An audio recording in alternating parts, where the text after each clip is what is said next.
Okay, so we've nearly finished our discussion of the harmonic oscillator. We've constructed a set of eigenstates. The lowest eigenstate, the eigenstate with lowest energy, is given by the second equation boxed in blue. It tells us that the annihilation operator annihilates the ground state. So A annihilates the ground state. And we've constructed all of the other eigenstates, states of energy n omega, by taking a dagger to the power of n and allowing that to act on the ground state. Now, one question I'd like to ask now, final question that we're going to ask is, how do we know that we've got all of the energy eigenstates? That's what we want to prove. Okay, so the first thing that I'm going to do, look at the last two equations that we've got written down. I'm going to dagger them. So looking at the first equation, remember daggering changes the order of operators and states. So ket n omega becomes bra n omega, and a dagger becomes a. This will be equal to n plus 1 is just a real number, so that's unchanged. But the ket of n omega plus omega becomes the bra of n omega plus omega. The next equation, ket n omega becomes bra n omega, a becomes a dagger, square root n is left unchanged, and ket n omega minus omega becomes bra n omega minus omega. Good. Okay. Now, what I'm going to do is I'm going to introduce an operator. Let's call our operator B, and B is going to be a sum from n is equal to 0 to infinity of ket n omega and bra n omega. And I want to calculate a commutator. The commutator that I want to calculate is A, the annihilation operator, comma B. So this will be equal to the sum from n is equal to 0 to infinity. Then I will have A into n omega minus, and now I want B to act on A. So let's write down what is B. N is equal to 0 to infinity, n omega, and now I've got A acting. Well, when A acts on ket n omega, we'll get square root of n. So we'll have a sum from n is equal to 0 to infinity. We will have the square root of n, and we will have n omega minus omega. And then bra n omega is unchanged, minus, and when the annihilation operator acts on the bra, it gives us the square root of n plus 1. So it'll be n plus 1, n omega plus omega. Okay, so it's kind of interesting that when A acts on the bra, it adds 1 unit of energy, and when A dagger acts on the bra, it subtracts 1 unit of energy. Okay, now inside this first term over here, notice that the n is equal to 0 term actually vanishes. We can start the sum from n is equal to 1, and let's change summation variables from n to m plus 1. Okay, good. Now let's continue. Okay, so we said in this first term, the sum actually starts from n is equal to 1, which means the sum actually starts from m is equal to 0. Okay, so m is 0 to infinity. Square root of n will be the square root of m plus 1. N minus 1 times omega is just m omega. And then we've got n omega is just m omega plus omega. So just a simple change of variables in the first term taking into account the fact that actually the n is equal to naught term is 0, it can be dropped. And then we've got minus, let's put in the second term, from n is equal to naught to infinity of the square root of n plus 1 into n omega and n omega plus omega. Good.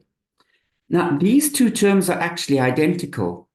In the first term, if I was to relabel m to n, which is a trivial operation, then the two sums are exactly equal. So I learn that this is equal to 0. So what I've learned is a with b is equal to 0.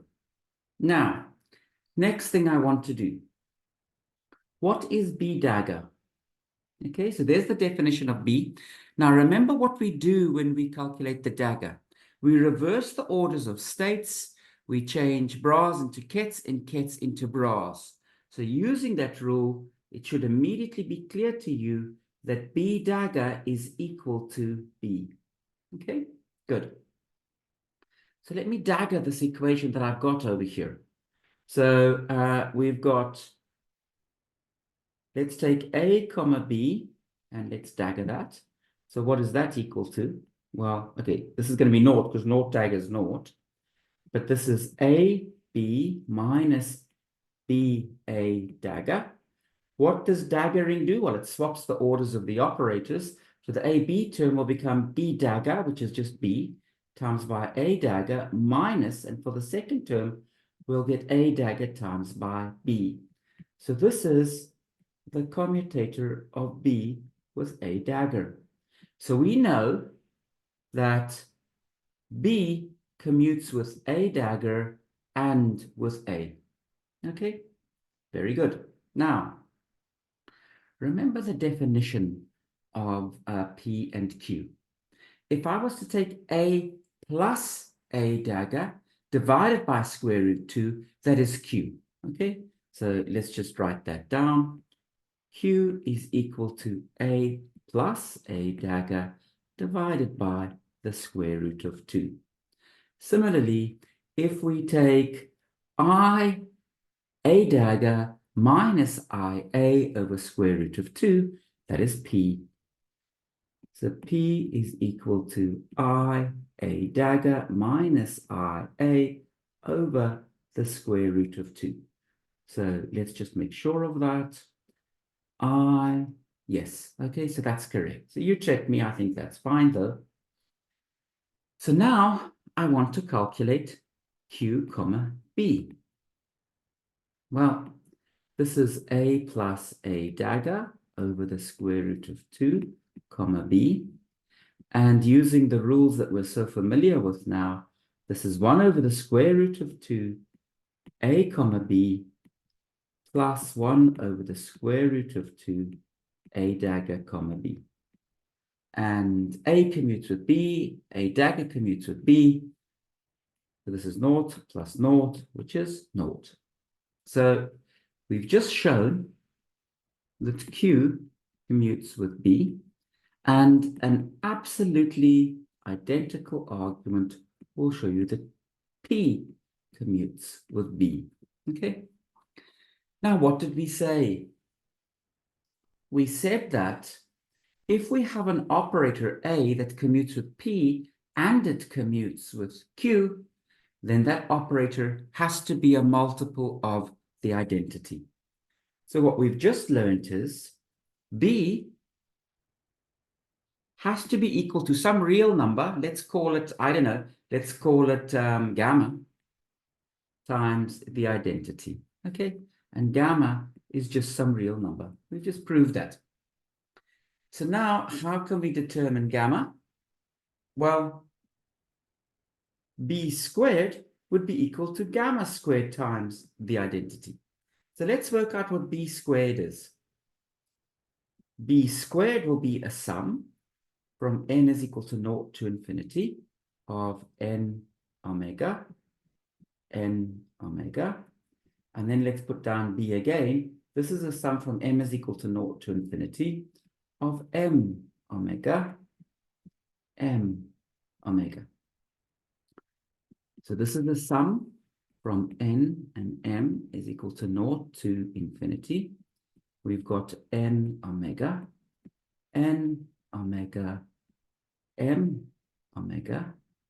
and m omega. Now, one of the things that I hope that you remember from your linear algebra course is that eigenstates that have a different eigenvalue are orthogonal. So this will be equal to 1 if n is equal to m and 0 otherwise. So we just get a delta nn.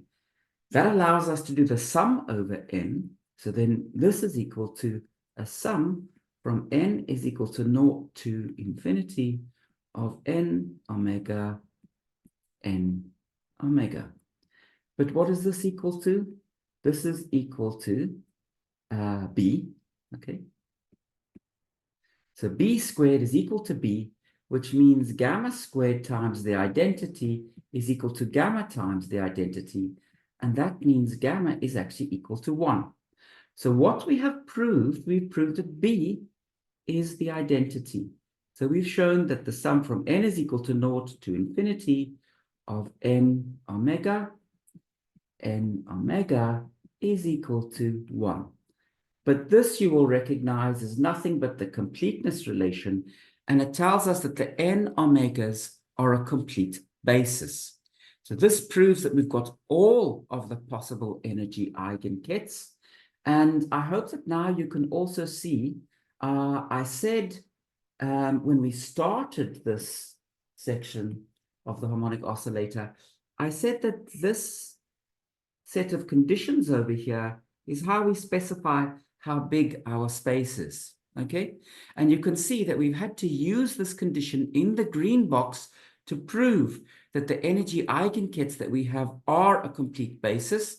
So we've used this to prove that our basis is complete, and it's in that sense that I mean that we've used it to specify how big our space is. Okay, and that completes what I wanted to say about the harmonic oscillator. Let's now start discussing Fock space.